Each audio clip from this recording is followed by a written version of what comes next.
Hello friends, welcome to my channel knowledge hub. आज हम बात करने जा रहे हैं क्लास 6 की हिस्ट्री की एनसीईआरटी आवर पास्ट का chapter 3 in the earliest cities, यानी इंडियन सबकॉन्टिनेंट के हम प्राचीनतम शहर देखेंगे, हम नगर देखेंगे कि किस तरीके से अभी तक तो हमने बात की कि इंसान हंटर गैदरर था, नोमैड था, वो एक जगह से दूसरे जगह मूव कर रहा था in search of food and better lifestyle. अब वो क्या करेगा, धीरे धीरे सेटल होना शुरू होगा in the form of groups and communities in valleys और रिवर रूट्स के पास। और वहां पे जब वो सेटल होगा तो हम देखेंगे कि किस तरीके से उसका ग्रोथ और एवोल्यूशन होगा, उसका डेवलपमेंट होगा और धीरे धीरे नगरों का विकास होगा, शहर हमारे बीच में आना शुरू हो जाएंगे। तो चलिए चैप्टर को हम स्टार्ट करते हैं।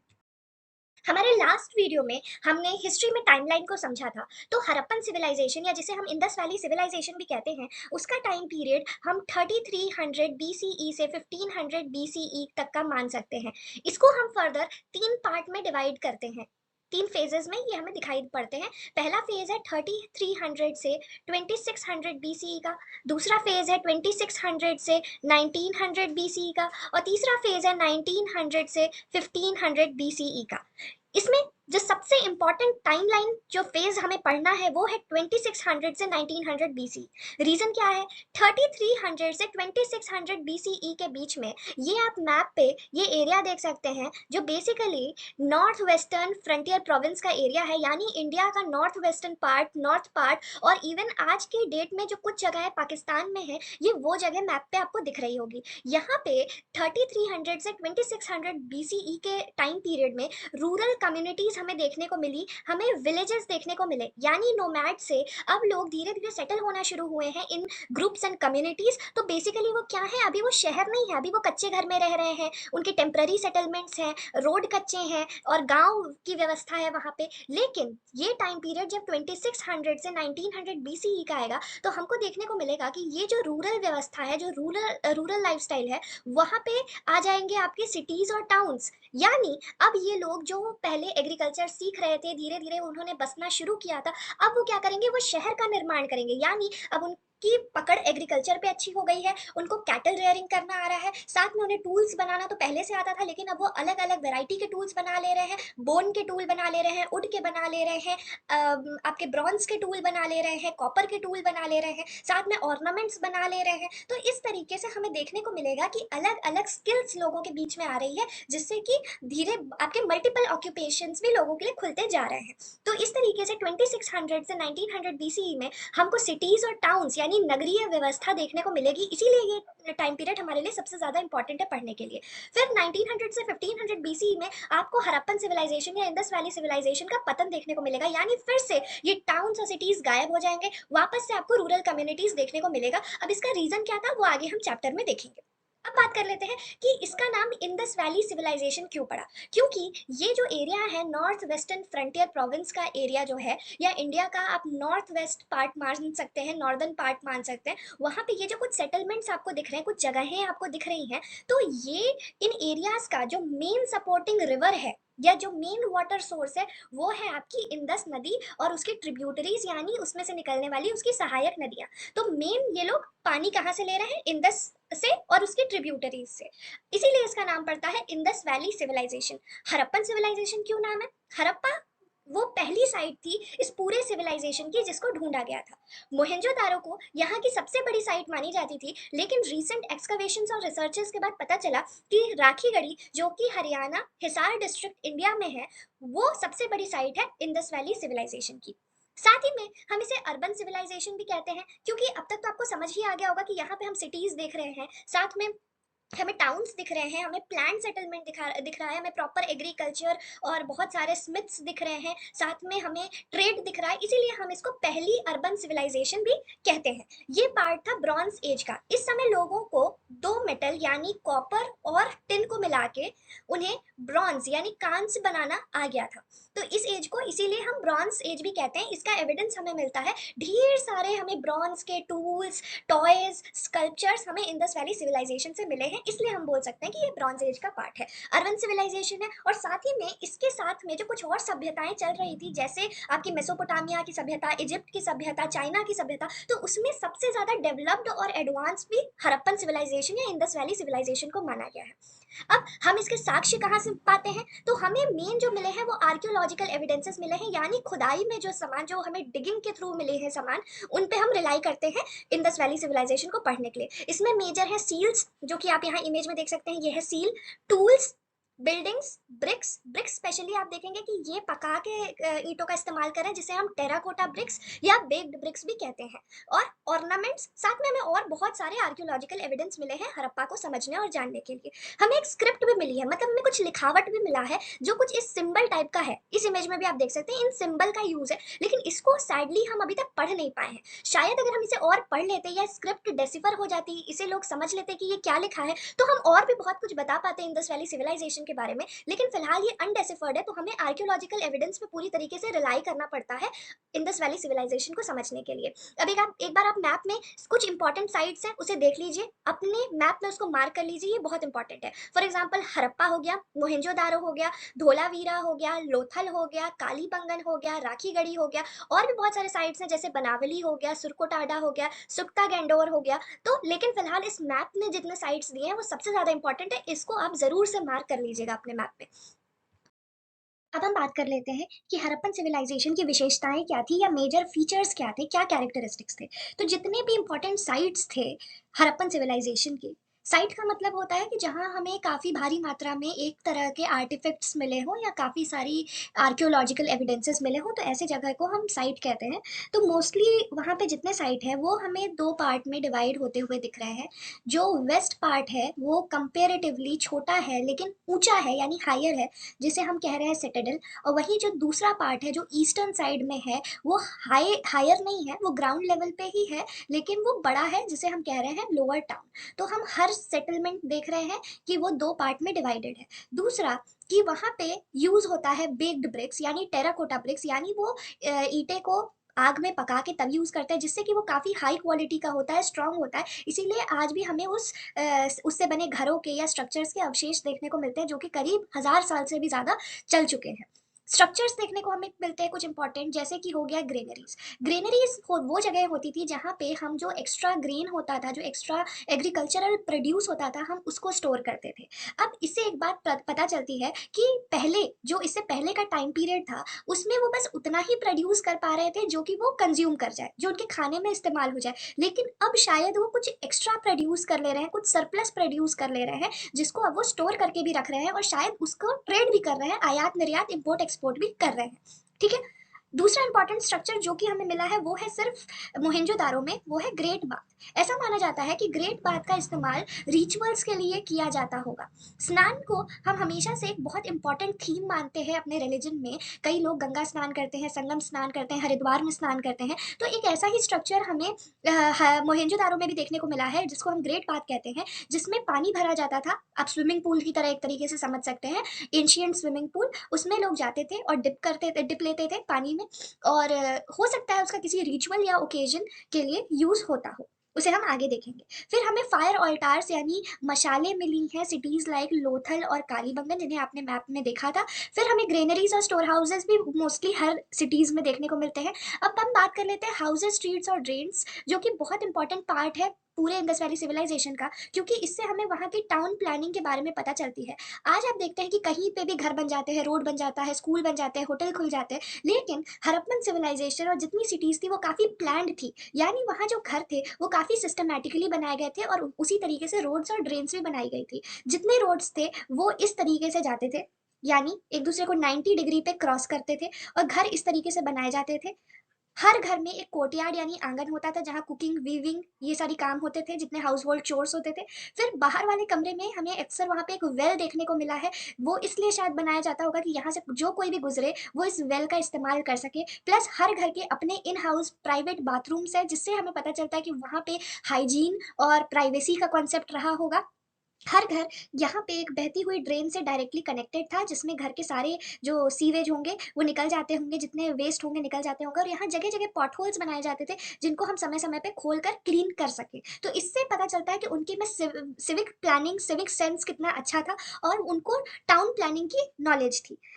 फिर नेक्स्ट हमें वहाँ पे देखने को मिलता है कि शायद वहाँ पे कोई रूलर हो सकता हो, क्योंकि हर जगह जितनी भी सिटीज है हड़प्पन सिविलाइजेशन की, वो एक जैसी है, यूनिफॉर्म है, एक जैसी प्लान्ड है, ऑर्गेनाइज्ड है। तो शायद वहाँ कोई रूलर होगा, कोई किंग होगा जो इन सारे जगह को मेंटेन करता होगा। स्क्राइब्स होंगे जो कि सील्स लिखते होंगे। सील्स हमने लास्ट स्लाइड में देखा कि क्या होते हैं सील्स। तो स्क्राइब्स होंगे, स्मिथ्स होंगे जो अलग अलग ऑर्नामेंट्स, टूल्स वगैरह बनाते होंगे, ज्वेलर्स होंगे, कॉपर स्मिथ्स होंगे, ट्रेडर्स होंगे जो इंपोर्ट एक्सपोर्ट करेंगे। साथ में हमें सील्स और सीलिंग्स भी देखने को मिलती है। जो सील्स आपने देखा उसी को कई बार किसी गुड्स को ट्रांसपोर्ट करते समय उस पे पेस्ट कर दिया जाता था, उसे हम सीलिंग कहते हैं। हो सकता है ये होता हो टू आइडेंटिफाई कि ये पर्टिकुलर चीज कहाँ से आई है या पैकेजिंग में इस्तेमाल होती हो। तो इस तरीके से ये जो है वो मेजर फीचर्स है हड़प्पन सिविलाइजेशन के। ये देखिए आप यहाँ पे सील्स और सीलिंग को देख सकते हैं। इसी तरीके की सीलिंग होती थी जनरली किसी प्रोडक्ट पे, जो कुछ गुड्स यहाँ से वहाँ ट्रांसपोर्ट होते थे, वहाँ उस पे इसको पेस्ट किया जाता था।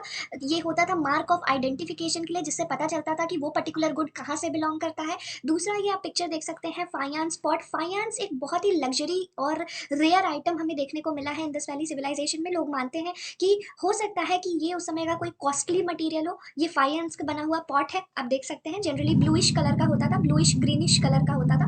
तो ये काफ़ी रेयर मटेरियल हमें मिला है वहाँ पे, और काफ़ी कम अमाउंट में ये पाया गया है वहाँ पे। दूसरा आप ये ग्रेट बात देख सकते हैं जिसकी हम बात कर रहे थे, यहाँ दो साइड से स्टेयर केस थे।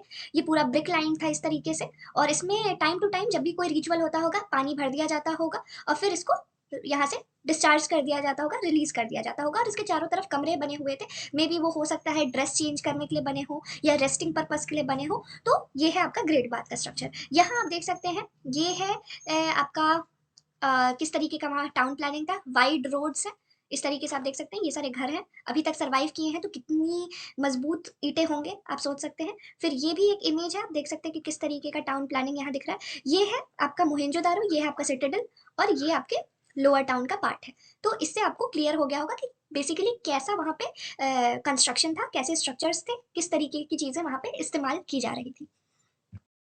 अब हम बात कर लेते हैं कि क्या इंपॉर्टेंट ऐसे क्राफ्ट के सामान थे जो प्रोड्यूस किए जाते थे इंडस वैली में।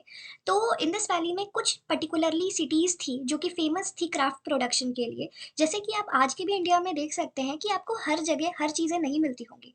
आपको कॉटन के लिए गुजरात जाना पड़ेगा, आपको जूट चाहिए वेस्ट बंगाल जाना पड़ेगा। तो उसी तरीके से हड़प्पन सिविलाइजेशन में भी कुछ खास सेंटर्स थे, कुछ खास जगहें थी जहाँ पे क्राफ्ट का काम होता था। वो जगहें थी जैसे छनहुदारो, बालाकोट, नागेश्वर, लोथल। इन सब जगह से हमें काफ़ी ज़्यादा क्वांटिटी में क्राफ्ट या उससे रिलेटेड सामान मिला है। ये आप इमेज में देख सकते हैं, ये डांसिंग गर्ल है, हमें देखने को मिली है। पॉट्स हैं, कुछ टेराकोटा ये सब फिगराइंस हैं जो देखने को मिले हैं, सील्स देखने को मिले हैं। और ये आपको देखने को मिल सकता है कि ये भी कुछ टूल टाइप है जो हमें देखने को मिला है। तो इस तरीके से काफ़ी सारे हमें इस तरीके के क्राफ्ट मटेरियल देखने को मिले हैं। इसमें आते हैं आपके सील्स, ऑर्नामेंट्स, पॉटरी, टेराकोटा यानी बेक्ड ब्रिक्स के टॉयज, और फिगराइंस। फिगराइंस मतलब इस तरीके के फिगर कुछ देखने को मिले हैं। कॉपर स्कल्पचर्स देखने को मिले हैं, ब्रॉन्ज के ऐसे फिगराइंस देखने को मिले हैं। स्पिंडल वॉल्स यानी जिसे हम चरखा कहते हैं वो देखने को मिला है। वेट्स एंड मेजर्स यानी कुछ सामान को अगर मापना है कि उसकी क्वांटिटी कितनी है, कितना उसका वेट है, तो वो भी चीज़ें हमें मिली हैं। हमें बल्कि वहाँ पे स्केल भी मिला है। तो इस तरीके से हमें ये सारी चीज़ें देखने को मिली हैं। कॉटन भी हमें पता चला है कि हड़प्पा में था। सिल्वर वास में एक छोटा सा टुकड़ा कॉटन के कपड़े का मिला है मोहनजोदारो में। फायांस मैंने आपको दिखाया कि ये रेयर मटेरियल था, हो सकता है कि कुछ खास लोगों के पास ये होता हो, तो फायांस यूज होता था। तो इस तरीके से हमें पता चलता है कि स्पेशलिस्ट भी थे हड़प्पन सिविलाइजेशन में जो कि पर्टिकुलरली किस चीज़ में काम करते थे, कॉपर फिगराइंस बनाने में, ब्रॉन्ज फिगराइंस बनाने में, टॉयज बनाने में। टेराकोटा का भी इस्तेमाल हुआ, लकड़ियों से भी काफ़ी सारी चीज़ें बनी होंगी, लेकिन इतने लंबे समय में ये माना जाता है कि लकड़ियाँ सड़ गई होंगी, खराब हो गई होंगी, इसलिए अब हमें वो उस क्वांटिटी में नहीं मिली है। अब हम देख लेते हैं कि जो मेजर रॉ मटेरियल्स थे वो कहाँ से आते थे इन चीज़ों को बनाने के लिए। तो cotton, wood, ore of metals जैसा कॉपर, टिन, ब्रॉन्ज आपने जाना। आयरन नहीं था, कॉपर, टिन, ब्रॉन्ज मेजर यही थे मेटल्स। तो ये सारे आपको हड़प्पा में लोकली मिल जाते थे। लेकिन कुछ चीज़ें उन्हें बाहर से मंगानी पड़ती थी, जैसे copper Khetri mines Rajasthan, plus Oman country है वेस्ट एशिया की। फिर टिन वो मंगाते थे अफगानिस्तान या ईरान से, गोल्ड मंगाते थे कर्नाटका के कोलार माइंस, प्रेशियस स्टोन्स मिलते थे उन्हें गुजरात, ईरान और अफगानिस्तान से। तो इन सारे जगहों से वो अपने रॉ मटेरियल्स को प्रोक्योर किया करते थे। अब बात कर लेते हैं कि इंडस वैली सिविलाइजेशन में लोग क्या ग्रो करते थे, क्या उनके एग्रीकल्चर प्रोड्यूस थे, मतलब बेसिकली वो क्या खाते थे। तो Harappans wheat, barley, pearls, peas, rice, sesame, linseed, mustard ये सारे क्रॉप्स उगाते थे। पानी उनको रिवर इंदस और उसकी ट्रिब्यूटरी सहायक नदियों से मिलता था। 700 के करीब वेल्स कुएं पाए गए हैं मोहनजोदारो में। कैनाल मिला है हमें अफगानिस्तान में, और साथ में एक वाटर टैंक रिजर्वायर जैसा मिला है धोलावीरा में। साथ में हमें एविडेंस मिला है टेराकोटा टॉय प्लाव का। इससे हमें पता चलता है कि खेती में प्लाउइंग का यूज होता होगा, लेकिन उस समय आयरन नहीं था, तो ये उड के या टेराकोटा बेक ब्रिक्स के होते होंगे। साथ में जो वो एनिमल्स रखते थे या यूज करते थे मिल्क और मीट पर्पसेस के लिए, उसमें आते थे शीप, गोट, बफेलो। लेकिन हमें जो सील्स मिले हैं उससे पता चलता है कि उन्हें unicorn, elephant, tiger, deer, antelope जैसे जानवरों की भी जानकारी थी। साथ में वो फ्रूट्स में बेर जैसे फ्रूट्स कलेक्ट करते होंगे, फिशिंग करते थे और वाइल्ड एनिमल्स को हंट करते थे। मैप में आपने कई सारे सिटीज और टाउन्स ऑलरेडी देखा है इंडस वैली सिविलाइजेशन के, लेकिन उसके अलावा भी कुछ साइट्स इंपॉर्टेंट हैं, जैसे धोलावीरा जहाँ पे हमें रिजर्वायर मिला है, खादीर बेट डिस्ट्रिक्ट में आता है गुजरात के, फिर लोथल साबरमती गुजरात, फिर राखीगढ़ी जो कि सबसे बड़ी साइट है इंडस वैली सिविलाइजेशन की प्रेजेंट डेट में, वो हमें मिला है हिसार डिस्ट्रिक्ट हरियाणा में। आप इमेज में भी ये तीनों जगहों को देख सकते हैं। तो ये बाकी जो मैप में दिए गए साइट्स के अलावा भी कुछ इंपॉर्टेंट साइट्स हैं जिनको आप अपने मैप में मार्क कर सकते हैं। तो एक सिविलाइजेशन जो आज से 4700 ईयर्स अगो स्टार्ट होता है, वो अचानक से 1500 बीसीई आने आने तक, या कहीं ना कहीं 1900 बीसीई से ही उसका डिक्लाइन शुरू हो जाता है, लेकिन 1500 बीसीई के बाद वो सिविलाइजेशन हमें देखने को नहीं मिलता है। अब क्वेश्चन हो आता है हमारे मन में कि क्या हुआ होगा कि अचानक से इतनी डेवलप्ड, इतनी ऑर्गेनाइज्ड, इतनी प्लान सेटलमेंट, इतने जो कि यूनिफॉर्म थी, हर तरह से इतनी सॉलिड थी, ऐसी कोई सिविलाइजेशन कहाँ गायब हो जाती है। अब इसके लिए बहुत सारे थियरीज दिए हैं हमारे हिस्टोरियंस ने। कुछ कहते हैं कि कोई नेचुरल डिजास्टर हुआ होगा, जैसे अर्थक्वेक हो गया होगा या फ्लड आ गया होगा, तो कोई नेचुरल कैलामिटी हुई होगी जिसकी वजह से रातों रात वो पूरा सिविलाइजेशन खाली हो गया। दूसरा, कुछ लोग कहते हैं कि हो सकता है कि वहाँ पे इतना एक्सटेंसिव एग्रीकल्चर हो रहा था, इतनी डेवलपमेंट हो रही थी, आपने देखा स्ट्रक्चर्स बने थे, ग्रेनरीज थी, तो हो सकता है कि वहाँ का एरिया जो है वो ड्राई हो गया हो या एरिड हो गया हो, और अब वो जगह फर्टाइल नहीं रही हो, नो मोर फर्टाइल हो गई हो, और इसीलिए वो दूसरे जगह मूव कर गए हो इन सर्च ऑफ बेटर और फर्टाइल लैंड जहाँ पे वो ग्रो कर सके।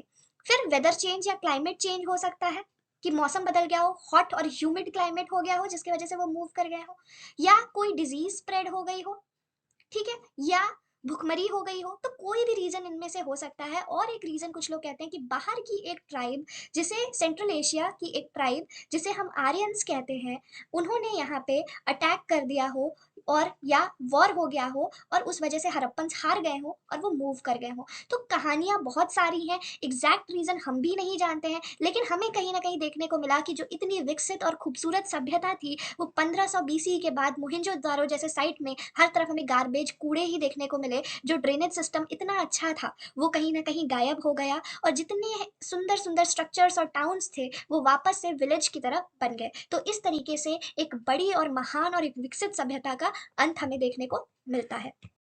तो इस तरीके से हमारा चैप्टर 3 भी खत्म होता है। अब आपके लिए क्वेश्चन है कि आपको सबसे ज्यादा इंटरेस्टिंग या फैसिनेटिंग फीचर क्या लगा इंडस वैली सिविलाइजेशन का। आप कमेंट सेक्शन में पूरे लेक्चर को सुनने के बाद अपने एक्सपीरियंस से आंसर दे सकते हैं 100 से 150 वर्ड्स में। जिसका भी कमेंट सबसे अच्छा होगा उसको मैं टैग करूंगी, और उसके आंसर को हम अपने वीडियो लेक्चर में जरूर रीड करेंगे। तो प्लीज आप कमेंट करिए, बताइए कि आपको कैसा लगा ये पूरा लेक्चर, और साथ में इस क्वेश्चन का भी आंसर दीजिए। तो चैनल को आप लाइक करिए, शेयर करिए, सब्सक्राइब करिए। थैंक यू वेरी मच, मिलते हैं नए वीडियो के साथ।